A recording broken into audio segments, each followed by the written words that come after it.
Arthur road jail से छूटने के लिए महाविकास अघाड़ी के नेताओं में होड़ मची हुई है। संजय राउत, अनिल देशमुख और नवाब मलिक तीनों लगातार कोशिशों में जुटे हैं कि कैसे भी एक बार सही मगर लोहे की चार दीवारी से बाहर निकल पाएं, मगर ऐसा हो नहीं पा रहा।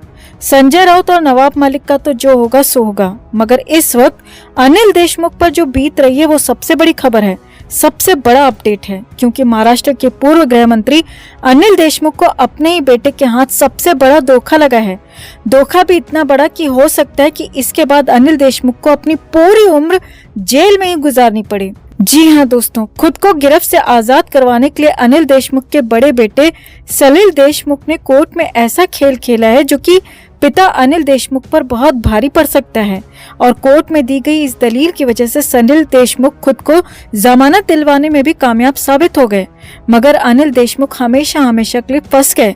तो क्या है पूरा मामला? आखिर सलिल देशमुख की कौन सी चालबाजी पिता अनिल देशमुख को कभी भी जेल से बाहर नहीं आने देगी? आपको बताते हैं सब। आप भी वीडियो को लाइक और शेयर कर अपना प्यार और सपोर्ट दिखाएं, और कमेंट में इसे लेकर अपनी बात, अपनी राय जरूर रखें। चैनल के साथ जुड़कर चैनल को सब्सक्राइब कर हमारी आवाज बने। तो दरअसल मुंबई की विशेष अदालत ने महाराष्ट्र के पूर्व गृह मंत्री अनिल देशमुख के बड़े बेटे सलिल देशमुख को मनी लॉन्ड्रिंग के मामले में जमानत दे दी है। कोर्ट ने ये राहत सलिल देशमुख को कोर्ट में पेश होने के बाद दी है। पीएमएलए एक्ट के तहत दर्ज मामलों को सुनने के लिए फरवरी में गठित विशेष अदालत ने ईडी की ओर से आरोप पत्र जमा कराने के बाद सलिल देशमुख को समन जारी किया था। सलिल देशमुख अनिल देशमुख के बड़े बेटे हैं और उनके साथ इस मामले में आरोपी भी बनाए गए हैं। सलिल ने अदालत में पेश होने के बाद अपने वकील अनिकेत निकम के जरिए जमानत अर्जी दी, जिसे कोर्ट ने स्वीकार कर लिया और सलिल देशमुख को बड़ी ही आसानी से जमानत मिल भी गई। अब जमानत अर्जी में दावा किया गया है कि सलिल देशमुख के खिलाफ लगाए गए आरोप तथ्यहीन है।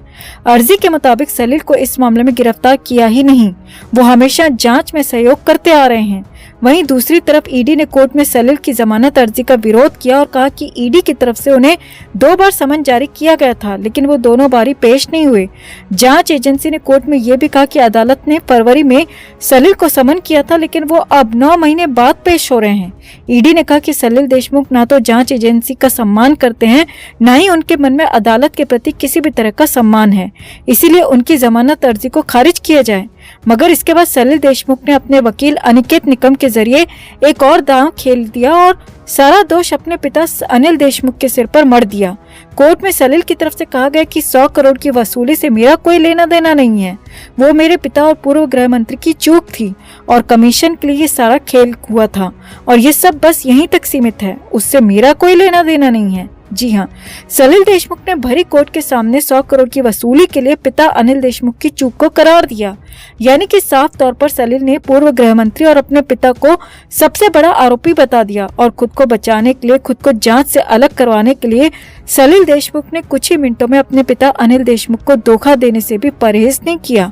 हालांकि कोर्ट रूम में काफी देर तक चली बहस के बाद सलिल देशमुख को कोर्ट की तरफ से जमानत दे दी गई, मगर इस जमानत के बाद सवाल उठने लगे कि क्या वाकई में सलिल ने खुद को ईडी के अरेस्टिंग से बचाने के लिए अपने पिता की बलि दी है, क्योंकि अब ईडी कहीं न कहीं सलिल देशमुख की इसी दलील को अनिल देशमुख के खिलाफ केस में इस्तेमाल करेगी, जिससे अनिल देशमुख की परेशानियां बढ़ना तय है।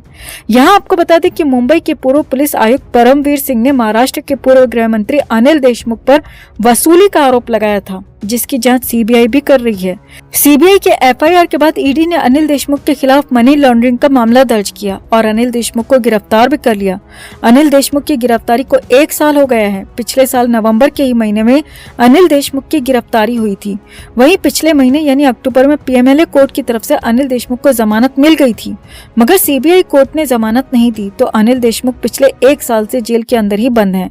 वहीं बेटे सलिल देशमुख ने बड़ी चालाकी से खुद को केस से भी अलग कर लिया और गिरफ्तारी से भी बचा लिया, मगर सलिल देशमुख की ये चालाकी अनिल देशमुख की कब्र में आखिरी कील साबित हो सकती है, और हो सकता है कि अनिल देशमुख को अपनी बची हुई जिंदगी जेल में ही बितानी पड़े।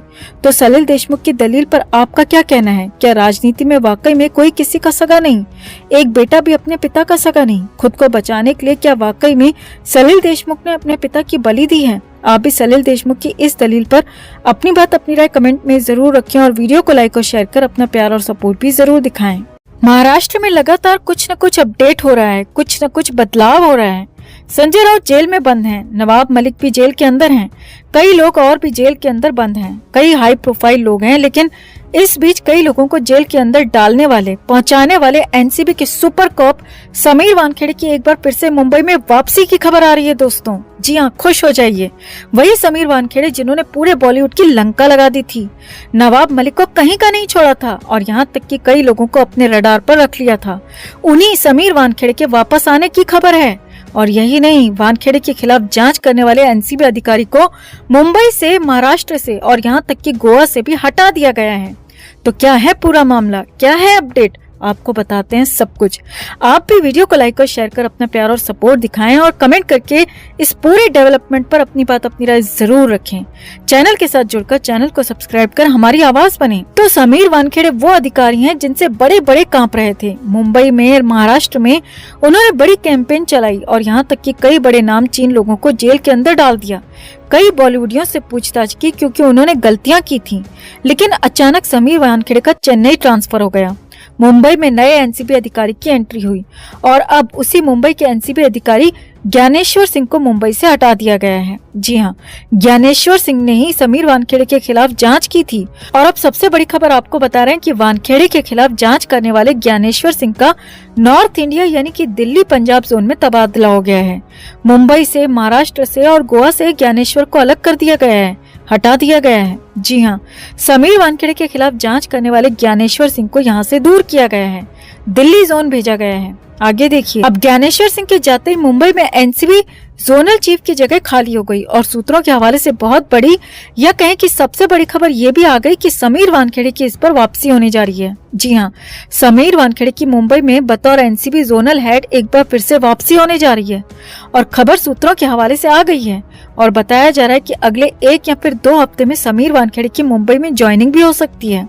अब जैसे ही ये खबर मुंबई तक पहुंची, मुंबई में आसपास पहुंची, बॉलीवुड के गलियारों में पहुंची, या कहें कि नवाब मलिक जैसों के आसपास पहुंची, तो पूरी तरह से आग की तरह फैल गई। कई लोग हैं जो कि समीर वानखेड़े के जाने से राहत की सांस ले रहे थे, राहत महसूस कर रहे थे, लेकिन अब समीर वानखेड़े की वापसी से उनके हाथ पैर फूल गए हैं और उनमें सबसे बड़ा नाम है रिया चक्रवर्ती का, नवाब मलिक का और पूरा बॉलीवुड शामिल है, जिसमें कई लोगों से पूछताछ हुई थी। कई लोगों को जांच की आंच का सामना करना पड़ा था, कई लोग जेल भी गए थे और यहाँ तक कि अरमान कोहली तो करीब करीब 8-9 महीने जेल में रहे थे। अब कई लोगों से एक बार फिर यहाँ पर पूछताछ हो सकती है, कई लोग एक बार फिर से मुश्किल में आ सकते हैं, क्योंकि यहाँ तो समीर वानखेड़े के साथ संजय राउत के करीबी दोस्त माने जाने वाले नवाब मलिक की सीधी लड़ाई है और खुद संजय राउत भी इस मामले में कहीं न कहीं फंसे हुए हो सकते हैं, जिनके खिलाफ आगे कार्रवाई हो सकती है। लेकिन सीधी तू मैं यहाँ पर नवाब मलिक के साथ हुई थी और अब वानखेड़े की वापसी से उनकी यानी कि नवाब मलिक की, संजय राउत की हालत खराब हो गई है।